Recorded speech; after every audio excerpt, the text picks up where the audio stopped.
وعلى رسوله الكريم اما بعد فاعوذ بالله من الشيطان الرجيم بسم الله الرحمن الرحيم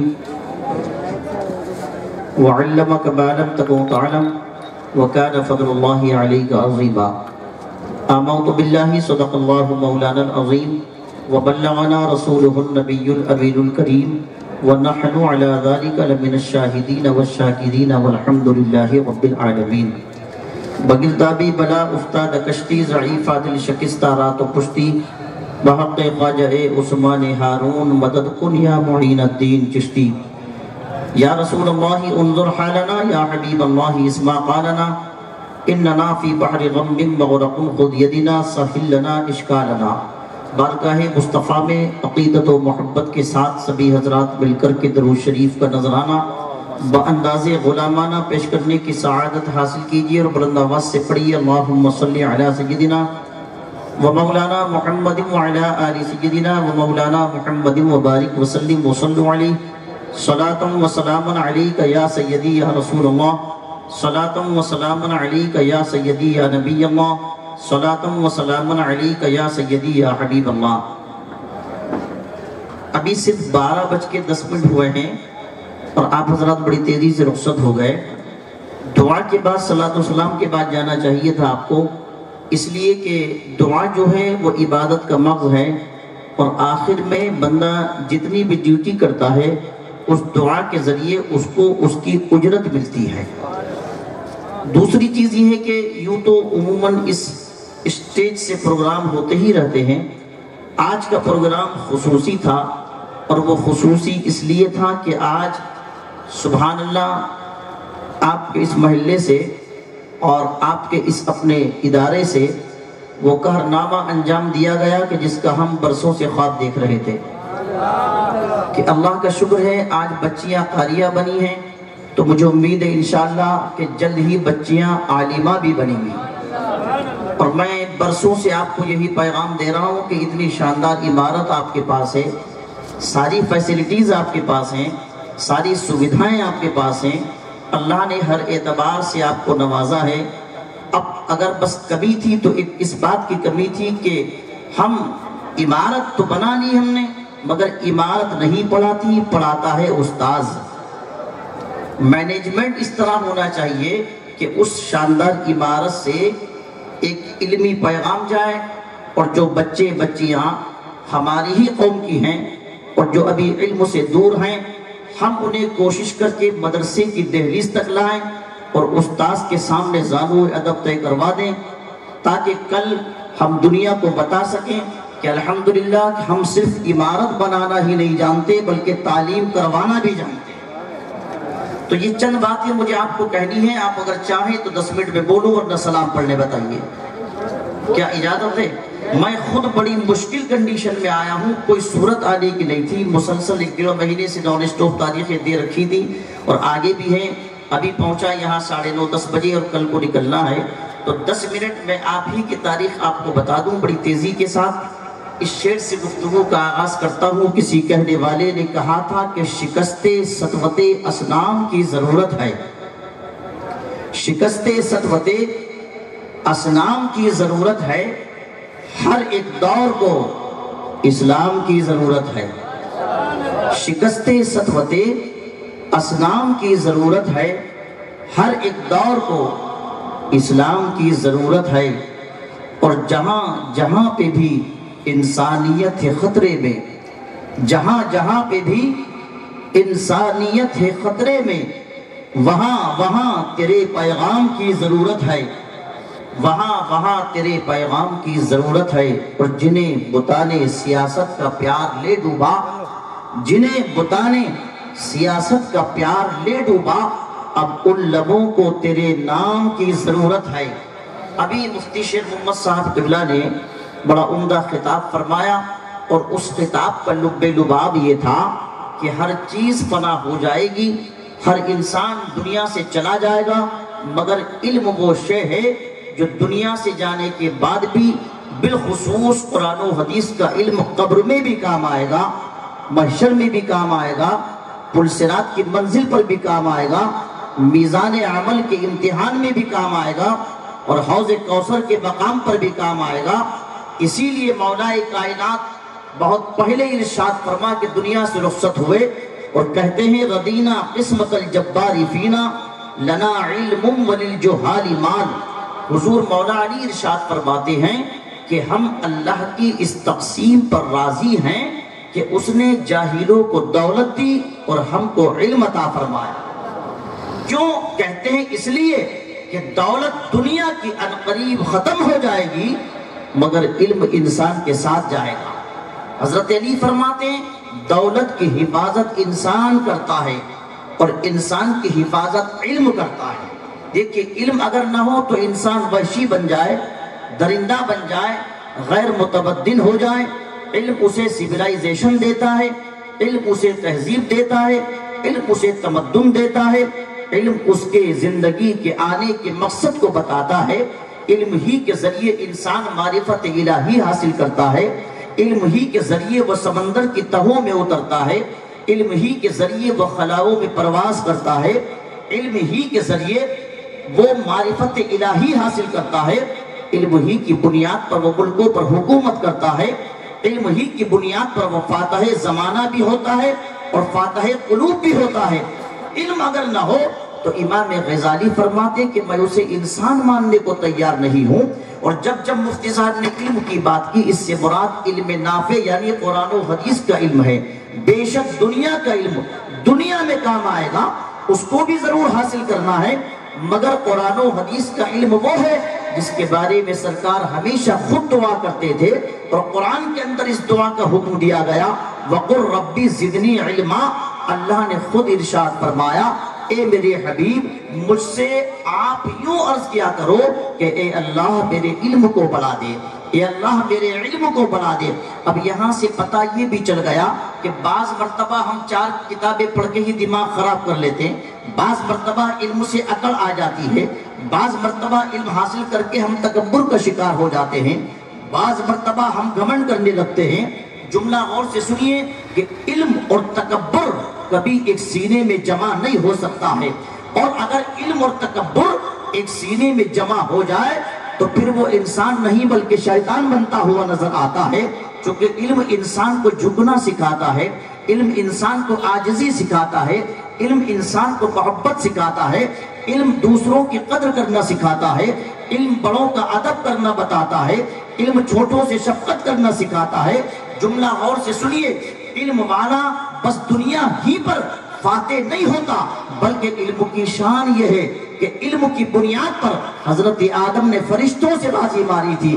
انسان اگر اشرف المخلوقات بنا ہے تو علم کی بنیاد پر بنا ہے، افضل المخلوقات ہوا ہے تو علم کی بنیاد پر ہوا ہے۔ کیا آپ نے قرآن عظیم کی پہلے سپارے کی تفسیر نہیں سنی؟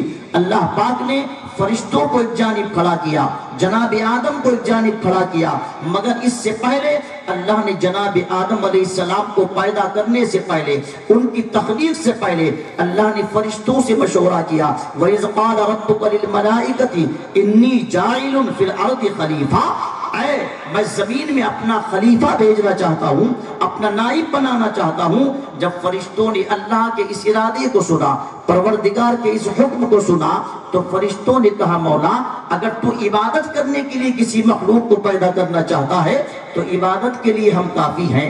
مولا ہمیں نہ بیوی بچوں کا ٹینشن ہے، ہمیں نہ کاروبار کی فکر ہے، چونکہ تو نے ہمیں بشریت سے پاک رکھا ہے، تو نے ہمیں نوری مخلوق بنایا ہے، ہمیں نہ کاروبار کرنا ہے، ہمیں نہ نیند آتی ہے، ہمیں نہ تکلیف ہوتی ہے، ہمیں نہ جاڑا بخار ستاتا ہے، ہم تو دن رات تیری عبادت کر رہے ہیں۔ کچھ فرشتے ہمیشہ رکوع کی حالت میں ہیں، کچھ فرشتے ہمیشہ سجدے کی حالت میں ہیں، کچھ فرشتے حالت قیام میں ہیں، کچھ فرشتے حالت قاعدہ میں ہیں، کچھ فرشتے تسبیح و تحلیل میں ہیں، کچھ فرشتے ذکر و اذکار میں ہیں، یعنی فرشتوں کی پوری جماعت اللہ کی حمد و ثنا کر رہی ہے۔ فرشتوں نے کہا مولا کیا ضرورت ہے اس مخلوق کو پیدا کرنے کی جو آپس میں خوریزیاں کریں گے، جو ایک دوسرے کے ساتھ قتل و غارت گری کریں گے، جو ایک دوسرے کے ساتھ حسد کریں گے، جو ٹینشنوں کا ماحول کریٹ کریں گے۔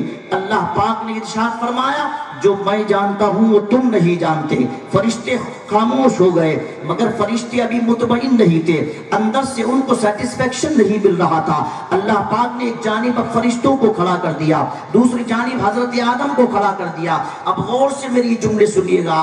پھر پروردگار نے جتنی چیزیں دنیا میں پیدا ہونے والی تھی تمام چیزوں کو ظاہر فرما دیا. قیامت تک جتنی اشیاء دنیا میں آنے والی تھی اللہ نے سب کو ظاہر فرما دیا. اور سب سے پہلے اللہ نے فرشتوں کی جانب اشارہ کیا, اے فرشتوں تم ان چیزوں کے نام بتا دو, ان کی تاثیریں بتا دو, ان کے کام بتا دو. فرشتے عرض کرتے ہیں مولا ہم تو صرف اتنا ہی جانتے ہیں جتنا تو نے ہمیں عطا فرمایا ہے. جو علم تو نے ہم کو دیا ہے ہم صرف وہی جانتے ہیں, اس کے سوا ہم کچھ نہیں جانتے. مولا ان چیزوں کے بارے میں ہمیں کوئی جانکاری نہیں, ان کی تاثیر کا ہمیں کوئی علم نہیں. فرشتے اللہ تبارک و تعالیٰ کے اس سوال کے جواب میں جب ناکام ہو گئے, غور سے سنیے جملے, اب اللہ نے اسی سوال کو حضرت آدم کی جانب ڈائیورٹ کر دیا. تو جناب آدم علیہ السلام سے جب پوچھا گیا اے آدم ذرا تم بتاؤ یہ جو چیزیں تمہارے سامنے ظاہر کی گئی ہیں آخر ان کے نام کیا ہیں, ان کے کام کیا ہیں؟ تفسیر اٹھا کے پڑھیے. جناب آدم علیہ السلام کو قرآن کہتا وَعَلَّمَ آدم الْأَسْمَاءَ, اللہ نے ایک لمحے میں 7 لاکھ زبانوں کا علم عطا فرما دیا.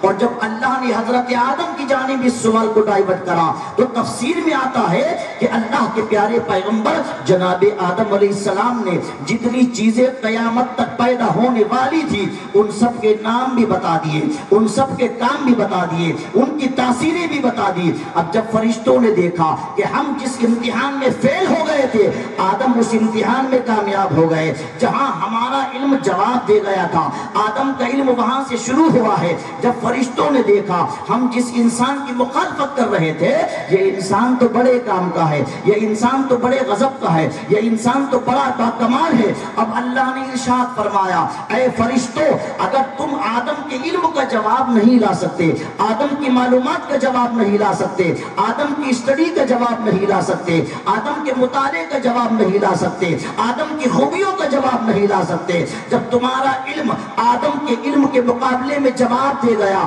تو اللہ نے فرشتوں کو حکم دیا اے فرشتوں اب تم دیکھتے کیا ہو جس آدم کی تم مخالفت کر رہے تھے, اب میں تمہیں حکم دیتا ہوں کہ جھک جاؤ آدم کے سامنے, یعنی آدم کے علم کے سامنے جھک جاؤ, آدم کی معلومات کے سامنے جھک جاؤ, آدم کے فہم کے سامنے جھک جاؤ, آدم کے ادراک کے سامنے جھک جاؤ. اس لیے کہ ایک طرف جناب آدم علیہ السلام کی پیشانی میں نور مصطفیٰ جگمگا رہا تھا تو دوسری جانب حضرت آدم کے سینے میں علم کا سمندر ٹھاٹے مار رہا تھا. اب فرشتوں کو اللہ نے حکم دیا اب تم جھکو آدم کے علم کے سامنے. پتا چلا علم وہ طاقت ہے جہاں فرشتے جھکتے ہوئے نظر آتے ہیں, جہاں فرشتے سجدہ کرتے ہوئے نظر آتے ہیں, جہاں فرشتے سلام کرتے ہوئے نظر آتے ہیں. تبھی تو علامہ مشتاق احمد نظامی نے کہا تھا بدل ڈالا ہے اب تو اپنا انداز بیاں ہم نے, نہیں تو بند کر دی تھی فرشتوں کی زباں ہم نے. ہماری ناخدائی کی حقیقت کوئی کیا جانے, زمین خشک میں اکثر چلا دی کشتیاں ہم نے. سبحان اللہ سبحان اللہ. تو پتا چلا کہ علم وہ طاقت ہے جس کے ساتھ آگے فرشتے جھکتے ہوئے نظر آتے ہیں. میری بات سمجھ میں آ رہی ہے آپ کے, سمجھ میں آ رہی ہے؟ حالانکہ میں تقریر کچھ اور کرنا چاہتا تھا مگر میں نے اپنا وقت اس وقت مفتی صاحب کو دے دیا چونکہ میں چاہتا تھا کہ حضرت کے ذریعے پیغام جائے گا. میں تو چونکہ ہزاروں تقریر اس محلے میں کر چکا ہوں, مفتی صاحب کے ذریعے پیغام جائے گا وہ بڑا خوبصورت پیغام ہوگا. دوسری بات مفتی صاحب نے یہ کہی کہ بچیوں کو بھی پڑھائیے. آج ماشاءاللہ آپ کی کوششوں سے آپ کے ادارے سے 6 بچیاں قاریہ بنی ہیں. آپ سمجھتے ہیں قاری اور قاریہ کس کو کہتے ہیں؟ تجوید کا جو کورس ہوتا ہے یہ بڑا اسپیشل کورس ہوتا ہے. ذرا غور سے سننا یہ بات, اس کے لیے اس کا سیکھنا ہر مسلمان کے لیے ضروری ہے. یہ یاد رکھیے آپ, ہر مسلمان کے لیے. کیوں؟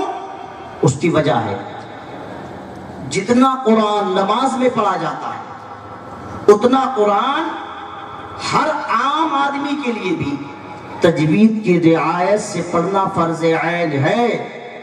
قرآن کا پڑھنا تجوید کی رعایت سے فرض عین اور تجوید کا سیکھنا فرض کفایہ. بات سمجھ میں آ رہی ہے؟ اس لیے فرض عین ہے. اللہ قرآن میں فرماتا ورتل القرآن ترتیلا، قرآن کو ترتیل کے ساتھ پڑھو۔ اب ترتیل کی ڈیفینیشن کیا ہے، ترتیل کی تعریف کیا؟ حضرت علی فرماتے ہیں ترتیل کی تعریف یہ ہے کہ حروف کو مخارج اور صفات کے ساتھ ادا کرنا، کون سا حرف کہاں سے نکلتا۔ میں ایک مثال دوں، اس کی مثال کے طور پہ آپ پڑھتے ہیں الحمدللہ رب العالمین، اور سے سنیے گا، یہ تو سبھی پڑھتے ہیں الحمدللہ رب العالمین، سمجھے؟ آپ نے کبھی غور کیا اس کا مفہوم کیا؟ اس کا مفہوم یہ ہے کہ تمام تعریفیں اس رب کے لیے جو سارے عالموں کا ہے، اللہ کے لیے تمام تعریفیں، جو عالمین کا رب ہے۔ حمد کہتے ہیں تعریف کو، حمد کہتے ہیں ثنا کو، تو ہم نے کہا الحمدللہ بڑے ہے کے ساتھ الحمدللہ رب العالمین، تمام تعریفیں اللہ کے لیے۔ لیکن اگر کسی نے چھوٹے ہے سے کہہ دیا الحمدللہ تو اس کا معنی ہوتا ہے مکاریاں۔ اب مفہوم بنے گا تمام مکاریاں معاذ اللہ خدا کے لیے، عقیدہ بنا لے تو کافر ہو جائے۔ سبحان ربی العظیم، ہمارا رب عظمت والا ہے، پاکی اس کے لیے، سمجھے؟ اور کسی نے کہا عجیم، تو عجیم کا معنی گونگے کا ہوتا ہے، تو معنی ہو جائے گا معاذ اللہ کہ ہمارا رب گونگا ہے۔ اسی لیے ہر آدمی کے لیے اتنا علم و قرات کا سیکھنا ضروری ہے جس سے کہ قرآن صحیح پڑھا جا سکے۔ جب قرآن صحیح پڑھا جائے گا تبھی تو نماز مکمل ہوگی، اور جب نماز مکمل ہوگی تو نماز زندگی میں انقلاب پیدا کرے۔ آج وجہ کیا ہے کہ 25 سال سے نماز پڑھ رہے ہیں مگر زندگی میں انقلاب پیدا نہیں ہو رہا؟ تو وجہ یہ ہے کہ یا تو نماز میں کوئی خرابی ہے یا قرآن عظیم کے پڑھنے میں کہیں ابھی ہم مکمل نہیں ہیں۔ اب آپ کہیں گے ہم تو بوڑھے ہو گئے، ہمیں تو کاروبار بھی کرنا ہے، ہمیں بزنس بھی کرنا ہے، ہمیں لیڈرشپ بھی کرنی ہے، ہمیں دکان بھی چلانی ہے، تو ہم مدرسے جائیں کہ بیوی بچوں کو دیکھیں۔ تو میں بتا دوں آپ کو، اسی غلط فہمی کو دور کرتا ہوں میں پورے ہندوستان میں الحمدللہ۔ اسلام یہ کب کہتا کہ آپ کاروبار چھوڑ دیں؟ اسلام یہ کب کہتا کہ آپ بزنس نہ کریں؟ اسلام یہ کب کہتا کہ بیوی بچوں کو اٹینڈ نہ کریں؟ اسلام یہ کب کہتا ہے کہ آپ معاشرے میں لیڈرشپ نہ کریں؟ اسلام یہ کب کہتا ہے کہ آپ صدارت نہ کریں؟ اسلام یہ کہتا ہے کہ نہیں بیوی بچوں کو بھی آپ کو دیکھنا ہے۔ اسلام کہتا ہے کاروبار بھی آپ کو کرنا ہے۔ اسلام کہتا ہے فیکٹری بھی آپ کو چلانی ہے، بزنس بھی آپ کو کرنا ہے، دکان بھی آپ کو کھولنی ہے، معاشرے میں لیڈرشپ بھی آپ کو کرنی ہے، بیوی بچوں کو بھی آپ کو دیکھنا ہے، مگر صدارت و قیادت و حمایت و سیاست سب کچھ کرنی ہے، مگر شرط یہ ہے کہ وَأَنْتُمُ الْأَعْلَوْنَ إِن كُنْتُم مُؤْمِنِينَ، بس تم پہلے سچے پکے مومن بن جاؤ، سچے پکے مومن بن جاؤ۔ اب جب بندہ سچا پکا مومن بن جائے گا تو دیکھیے اب صدارت کرے گا تو صدارت بھی عبادت بن جائے گی، اب سیاست کرے گا سیاست بھی عبادت بن جائے گی۔ آپ کہیں گے وہ کیسے؟ کہ سیدنا صدیق اکبر سیاست نہیں کرتے تھے؟ کہ آپ مسلمانوں کے لیڈر نہیں تھے؟ تاریخ اسلام اٹھا کے پڑھیے کہ ابو قحافہ کے بیٹے ابو بکر مسلمانوں کے خلیفہ بھی تھے اور مسجد نبوی کے امام بھی تھے۔ حضرت فاروق اعظم مسلمانوں کے لیڈر بھی تھے اور مسجد نبوی کے امام بھی تھے۔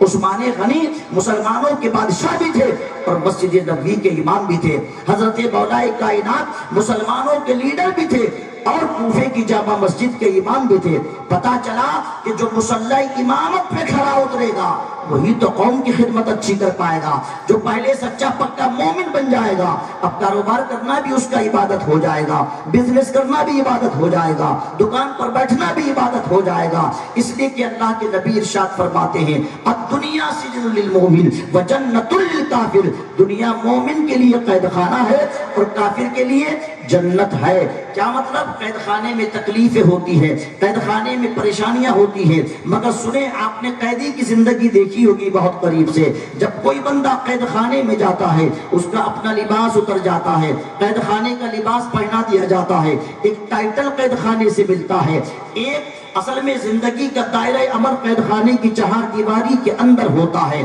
اب وہ جو کچھ کھاتا ہے وہ قید خانے کی غذا ہے، کپڑے ہیں تو قید خانے کے، روٹیاں ہیں تو قید خانے کی، ہوائیں فضائیں ہیں تو قید خانے کی۔ آپ ذرا غور سے سنیے گا، پتا چلا قیدی کی زندگی کا دائرہ عمل قید خانے کی چہار دیواری کے اندر ہوتا ہے۔ اب مصطفیٰ فرماتے ہیں تم بھی قیدی ہو، ہم بھی قیدی ہیں، مگر سنیے ہم دنیا کے قید خانوں کے قیدی نہیں ہیں، ہم قیدی ہیں تو مصطفیٰ کی شریعت کے قیدی ہیں، حضور کی اداؤں کے قیدی ہیں، مصطفیٰ کی زلفوں کے قیدی ہیں، مصطفیٰ کی محبت کے قیدی ہیں۔ ہم قیدی ہیں تو حضور کے فرمان کے قیدی ہیں، اللہ کی نازل کی ہوئی کتاب کے قیدی ہیں۔ کیا مطلب؟ ارے جب ہم دنیا میں پہنچے تو لباس مصطفیٰ کی شریعت کے مطابق جائز کیا ہوا ہونا چاہیے، ہمارے پیٹ میں جو غذا ہو اللہ کے نبی کے فرمان کے مطابق ہونی چاہیے، ہمارے ہاتھوں میں مصطفیٰ کی محبت کی زنجیریں ہونی چاہیے، ہمارے پیروں میں مصطفیٰ کے عشق کی بیڑیاں ہونی چاہیے،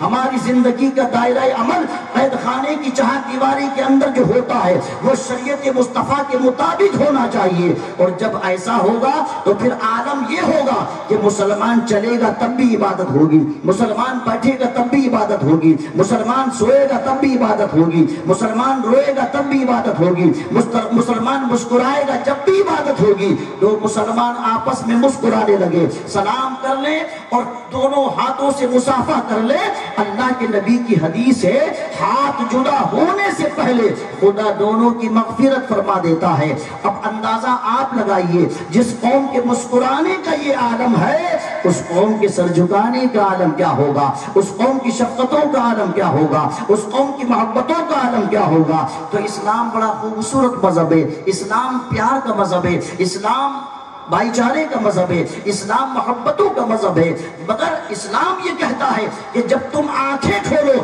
میرے آقا کی حدیث پاک آخری منٹ میری گفتگو کہ اغدو عالماً یا تو عالم بن جاؤ، او متعلماً یا علم سیکھنے والے بن جاؤ، او مستمعاً یا عالم کی باتیں سننے والے بن جاؤ، او محباً ورنہ عالم بعمل سے محبت کرنے والے بن جاؤ۔ سرکار فرماتی ہے پانچواں ہرگز نہ بننا، اگر پانچویں بن گئے تو ہلاک ہو جائیں گے۔ کیا مطلب؟ یا تو عالم بنو یا اسٹوڈنٹ ودیارتی بنو، علم کے سیکھنے والے بنو، یا عالم سے محبت کرنے والے بنو، یا عالم کی باتیں سننے والے بنو۔ پانچواں ہرگز نہ بننا، ورنہ مصطفیٰ نے اس کے بارے میں ہلاکت کی خبر دے رکھی ہے۔ اب مصطفیٰ جسے یہ فرما دے کہ پانچواں بن گیا تو ہلاک ہو جائے گا، اب آپ اندازہ کیجئے زمین پھٹ سکتی ہے، آسمان ٹوٹ سکتا ہے، مگر فرمان مصطفیٰ کبھی تبدیل نہیں ہو سکتا۔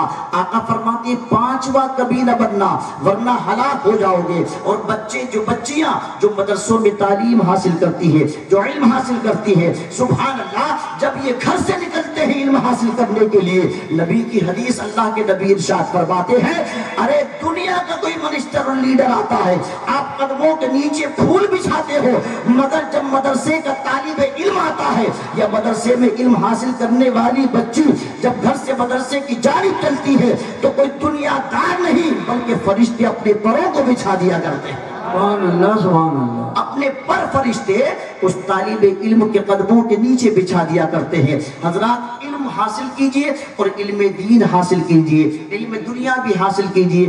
وقت تقریر کا نہیں ہے، بڑی تیزی سے دو باتیں بتا رہا ہوں۔ آج اللہ کا شکر ہے ہمارے مولانا عمران صاحب کی محنتیں رہی، پورے سال انہوں نے محنت کی، میں نے خود بچیوں کا امتحان لیا تھا، ماشاءاللہ وہی کورس بچیوں نے کیا جس کے بارے میں بتا رہا تھا کہ جس کا سیکھنا فرض عین، جس کے ساتھ پڑھنا فرض عین اور جس کا سیکھنا فرض کفایہ، مگر جتنا قرآن نماز میں پڑھا جائے گا یا باہر کے نماز کے باہر بھی آپ جو قرآن پڑھتے ہیں اس کا تجوید کی رعایت سے پڑھنا ضروری ہے۔ اب آپ کہیں گے ہمارے لیے کیا نسخہ ہے، ہم کیا کریں؟ تو آپ بھی کوشش کریں 10 منٹ 15 منٹ 24 گھنٹے میں سے نکال لیجئے گا، 2 لفظ مولانا عمران صاحب سے پوچھ لیجئے گا اور بہت سے لوگ ہیں ان سے پوچھ لیجئے گا، اور 2 لفظ جب ٹھیک کرتے رہیں گے۔ سنیں بہار شریعت بھی مسئلہ لکھا ہے، اگر کوئی بوڑھا آدمی یہ کوشش کرے الفاظ قرآن کے صحیح ادا کرنے کی مگر بڑھاپے کی وجہ سے الفاظ ادا نہ ہو رہے ہوں، اس کو دشواری ہو رہی ہو، اس کو پریشانی ہو رہی ہو، یا دوران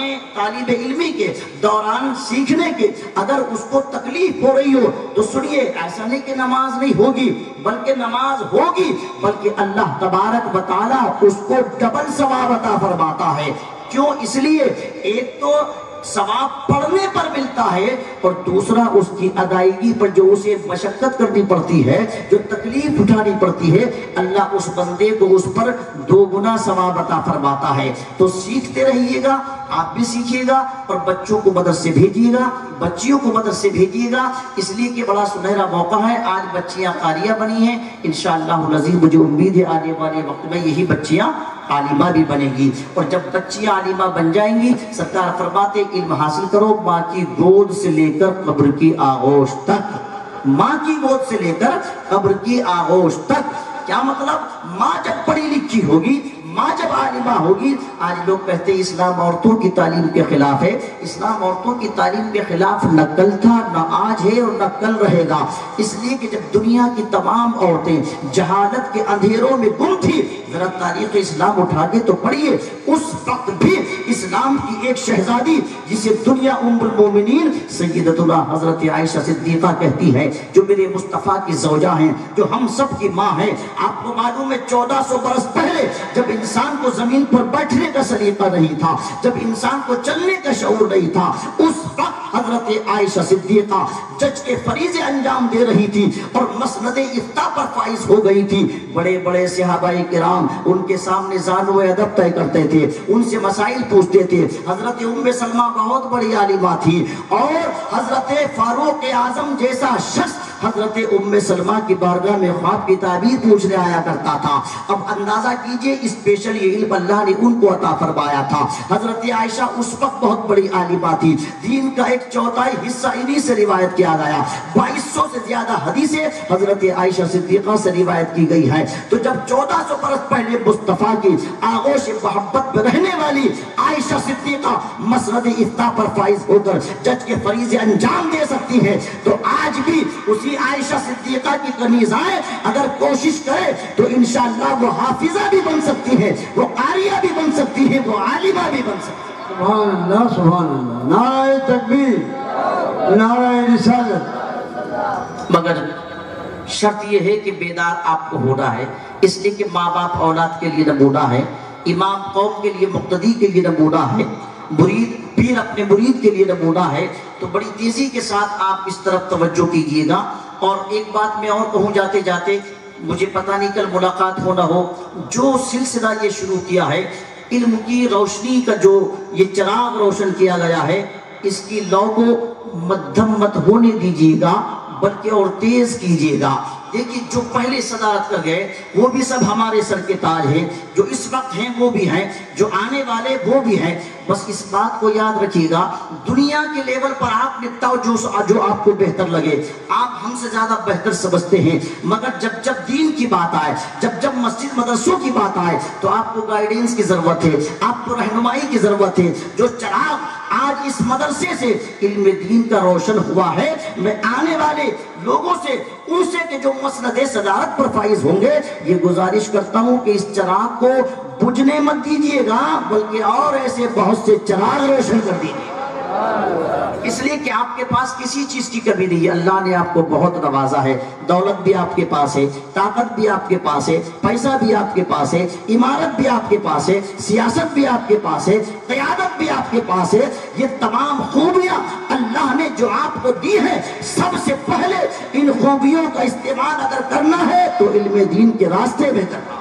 مسجد و مدرسے کے راستے بھی کرنا ہے۔ میں ہمیشہ یہ کہتا ہوں مجھے خوشی ہوگی جب مسجد میں کھڑا ہو کے اپنی قوم کو کوئی بچہ قرآن سنائے، مجھے خوشی ہوگی جب مصلی پر کھڑا ہو کے اپنا کوئی بچہ نماز پڑھائے۔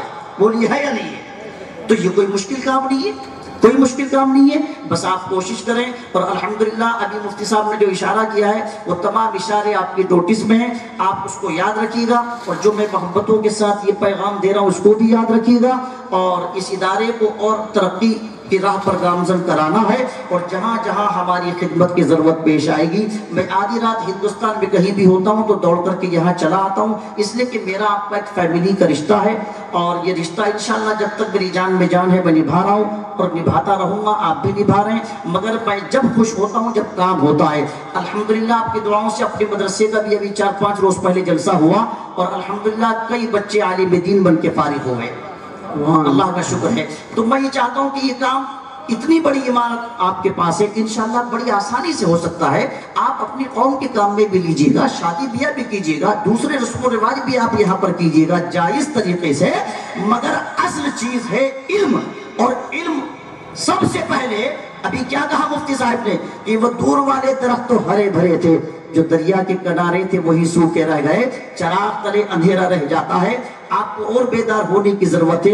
بہت سارے ہمارے مبلغین حضرات ہیں جو تحریک سے جڑے ہوئے ہیں، کام کر رہے ہیں، ان کے بھی قریب آئیے اور ان سے بھی سیکھیے گا۔ ماشاءاللہ مسجد میں ہر وقت درس ہوتا ہے، رات کو بھی پڑھائی کی شفٹ چلتی ہے، صبح میں ادارہ چلتا ہے، اس کے علاوہ میں گاہے بگاہے آتا رہتا ہوں۔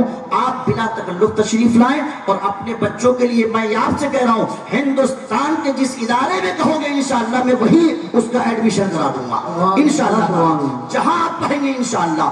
میں اس کے لیے 24 گھنٹے آدھی رات تیار ہوں۔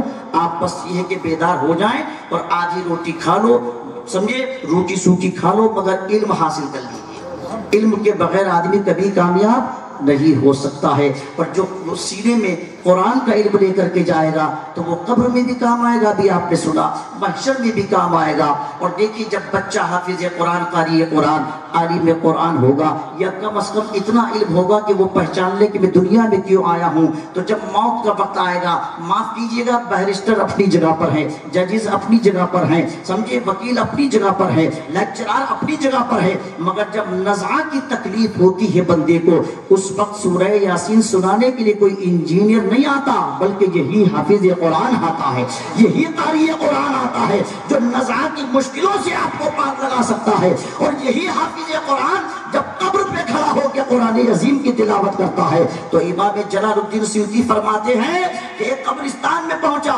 تو کیا دیکھا کہ قبرستان کے سارے مردے باہر آ گئے۔ ایک بزرگ نے ایک قبرستان کو دیکھا کہ سارے مردے باہر آ گئے تو پوچھا بھائی کیا قیامت آ گئی، تم قبریں چھوڑ کے باہر کیسے آ گئے؟ جواب دیا قیامت تو نہیں آئی، مگر 1 سال پہلے ایک اللہ کے نیک بندے کا ادھر سے گزر ہوا جس نے 3 مرتبہ صحیح طریقے سے قل هو اللہ شریف پڑھ کر کے ہم قبر والوں کو ثواب پہنچا دیا تھا، ہم پچھلے 1 برس سے اسی ثواب کو تقسیم کر رہے ہیں۔ یہی امام جلال الدین سیوطی فرماتے ہیں کہ جمعے کے دن ایک بڑھیا عورت کی قبر پہ تمام قبرستان کے مردے آ کے بیٹھ جاتے تھے اور اس ضعیفہ کو کہتے تھے اے ضعیفہ مبارک ہو، تیرا بچہ ہر جمعے کو تیری قبر پہ آ کے سورہ یاسین کی تلاوت کرتا ہے۔ قبرستان کے سارے مردے اس ضعیفہ کی قبر کے قریب آتے اور آ کر کے کہتے تھے کہ مبارک ہو، لے تیرا بیٹا آ گیا۔ وہ عورت بھی خوش ہو جاتی تھی اور اس کا بیٹا جب قبرستان میں کھڑے ہو کر کے قرآن عظیم کی تلاوت کرتا تھا تو نہ یہ کہ صرف اس کی ماں کو فائدہ پہنچتا ہو بلکہ سارے قبرستان کے مردوں کو اللہ راحت و آرام پہنچا دیا کرتا تھا۔ خود سرکار ارشاد فرماتے میری امت میں بہت سے لوگ جب قبروں میں جائیں گے تو گناہگار ہوں گے، جب قبروں سے قیامت میں اٹھیں گے تو جنتی ہو جائیں گے۔ پوچھا یا رسول اللہ قبر میں کون بخشوا لے گا، قبر میں کہاں نماز پڑھے گا، قبر میں کہاں روزہ رکھے گا، قبر میں کہاں تلاوت کرے گا؟ سرکار ارشاد فرماتے ہیں قبر میں وہ تو نماز نہیں پڑھے گا، قبر میں وہ تو تلاوت نہیں کرے گا،